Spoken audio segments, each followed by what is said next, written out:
Hi everyone, Simona here from Vector Twist. Lately I've been really in the mood to create some type effects here in Illustrator. And today I would like to show you how to create a plexiglass text effect. As you can see here on the artboard, we're going to turn a simple letter into a shiny 3D plexiglass letter. So let's get started right away. Here on my artboard, I've chosen a really bold font. The font I'm working with is called Antique Olive Standard. Feel free to use any font you like. The first step we need to do is to outline our text. So simply select your letter, go to Type, Create Outlines. Now our letter is a shape and we can start developing our 3D plexiglass text effect. First we want to add a background. Now I'm going to choose the rectangle tool. I'm going to draw a rectangle and fill it with a gradient that I've already added to my swatches panel. I'll set this to the back. And then we continue working with our shape. I'm going to fill it again with a gradient. What kind of color you choose, it doesn't really matter. Whatever floats your boat. Let me open up the gradient panel and then let me set it to -90 degrees. And then we're going to round out the corners. This is easy to do, so select the direct selection tool, click on the anchor point once, and then double click on the dynamic corner circle. If you don't see the dynamic corner circle, go to View, and turn on the corner widgets.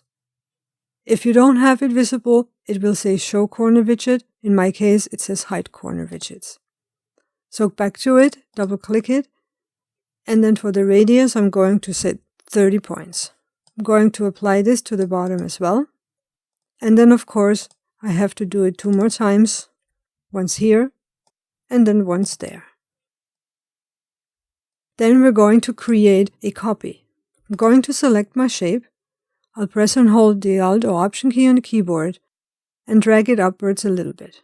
At the same time, I'm also pressing the Shift key so it snaps it vertically into place. Once I let go of it, I'm going to create a copy of it and drag it to the side. Next step is to open up our Pathfinder panel. There we're going to choose Divide, and then we're going to select the pieces that we need to build up our text. I'll need to ungroup it. So let's go to Object Ungroup, and then I'm going to select this piece, that one, and the one on the bottom. Let me drag a copy onto the other side, and then I can delete what I don't need. After that, we're going to select our shape that's on the bottom, so not the one that we push to the top, but the one below. We're going to apply a drop shadow, so let's go to Effect, Stylize, Drop Shadow. My opacity is pretty low at 28%. Make sure you set the X offset to 0 and then the Y offset to 7. Blur we can keep at 5. So if I turn it on, it already gives me a little bit of a dimension. Then we're going to select the copy that we've created on top and we'll bring down the opacity to approximately 70%. Now let's work with the pieces that we've cut out. This part goes onto the bottom, and as you can see, mine snaps into place because I have the smart guides on. They're really helpful most of the times. And then we're going to work with the gradient that is already applied. So I'm going to press G on the keyboard and then play around with the gradient. This really is just a little bit of work back and forth. It depends what look you're going for. Then I'm moving this other part into place as well. Again, I'll play with the gradient. And then the last part, and again, playing with the gradient. Now you're already getting an idea how to create this kind of effect. To create some glossy effect, simply select the small shapes that we've cut out and create a copy into the front.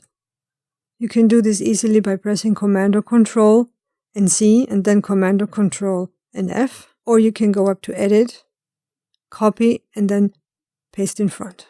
Now I'm going to change the gradient.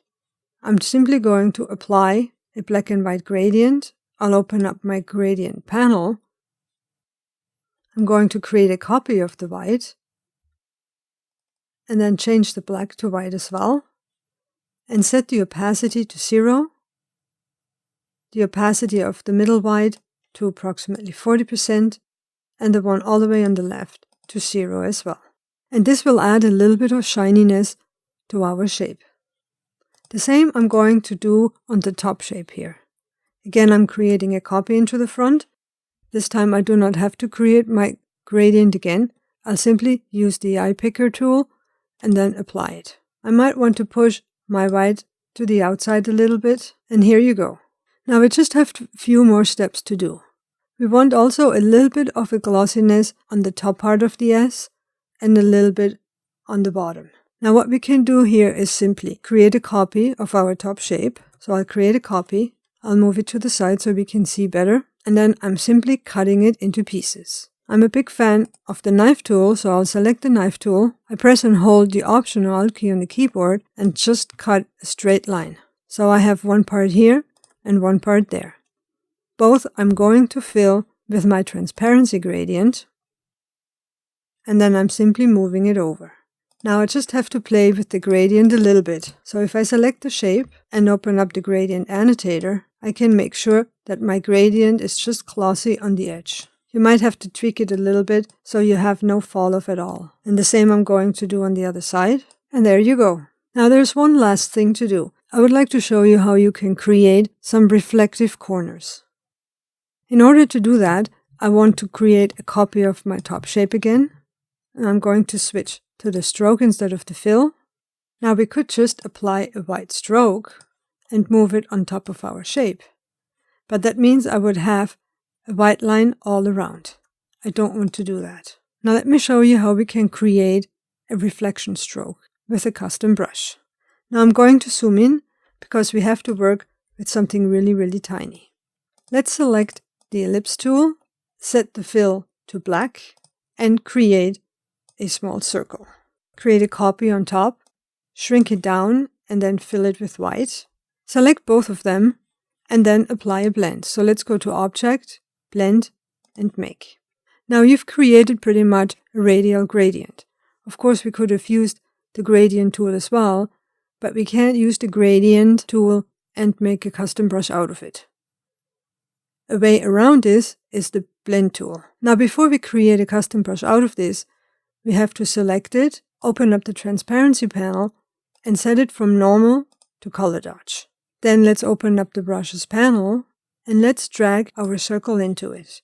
Let's pick the art brush, press OK, and then in the art brush options panel, call it something that makes sense to you. I'm going to call it Shine in my case, and leave everything as is. Then press OK. Now you can delete the circles, and let's zoom out again. Now if I select my stroke and then apply my custom brush to it, you can see that it creates a glow or a shine. I can then play with the stroke width, set it to really small, and then I can move it on top of my shape. We can set the opacity to overlay if you'd like to, and bring the opacity up to 100% again. If you don't want to have it all the way around, we can cut it into pieces. So let's move it over so we can see better. Simply use the scissors tool and then cut it into pieces. Delete the parts you don't want, and then we can move it on top of our shape again. And there we go. And this is it. Here you have a 3D Plexiglass text effect, and we didn't even use the 3D tools. I hope you enjoyed this tutorial. Give it a like, leave a comment, and subscribe to the channel. Also go over to vectortwist.com for more. I'll see you next time.